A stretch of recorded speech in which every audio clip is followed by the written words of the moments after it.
شروع اللہ کا نام لے کر جو بڑا مہربان نہایت رحم والا ہے۔ السلام علیکم سامعین محترم، امید ہے آپ سب لوگ خیر و عافیت سے ہوں گے۔ جو سب سے پہلے معافی مانگتا ہے وہ سب سے زیادہ بہادر ہوتا ہے۔ جو سب سے پہلے معاف کر دیتا ہے وہ سب سے زیادہ مضبوط ہوتا ہے، اور جو سب سے پہلے درگزر کر دیتا ہے وہ سب سے زیادہ پرسکون رہتا ہے۔ سبحان اللہ۔ پیارے مسلمانوں، ان باتوں میں بہت سی چیزیں ہمیں سکھائی جا رہی ہیں کہ ہمیں جو ہے اپنی زندگی میں درگزر کرنا سیکھنا چاہیے، کیونکہ جو بندہ درگزر کرتا ہے وہ بہادر ہوتا ہے، اور جو ہے وہ بہت ہی مضبوط ہوتا ہے۔ اور جو ہے اگر کسی سے انسان سے اگر اس سے غلطی ہو جاتی ہے تو وہ اس سے فوراً معافی بھی مانگ لیتا ہے۔ یہ اس کی بہادری ہے، اس کی کمزوری نہیں ہے۔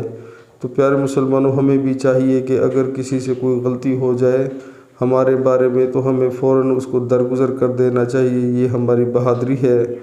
اور جو ہے معاف بھی کر دینا چاہیے، اس سے جو بندہ معاف کرتا ہے وہ مضبوط ہوتا ہے، اور جو درگزر کر دیتا ہے وہ پرسکون رہتا ہے۔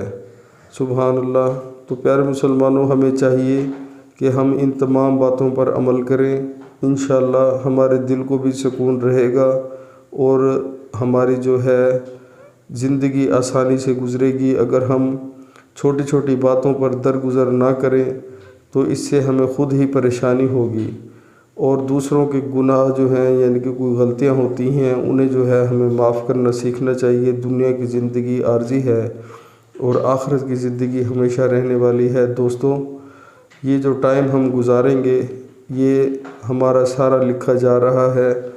اگر ہم کسی سے درگزر کریں گے تو اللہ تعالیٰ بہت خوش ہوتے ہیں۔ ہم نے اللہ کی خوشنودی کی خاطر جو بھی کوئی غلطی کرے اسے معاف کرنا چاہیے، اسی میں ہماری صلاح ہے اور فلاح ہے۔ لیکن افسوس سے کہنا پڑتا ہے کہ جو آج کل ہمارے معاشرے میں بہت زیادہ جو ہے وہ پریشانی اور ٹینشن ہے ہر بندے کو، کیونکہ وہ نماز نہیں پڑھتے اور قرآن پاک سے بھی دور ہیں۔ اسی وجہ سے ہر بندہ جو ہے چھوٹی سی بات پر بھی اس کو غصہ آ جاتا ہے۔ تو اللہ تعالیٰ تمام مسلمانوں کو درگزر کرنے کی توفیق عطا فرمائے۔ آمین۔ السلام علیکم۔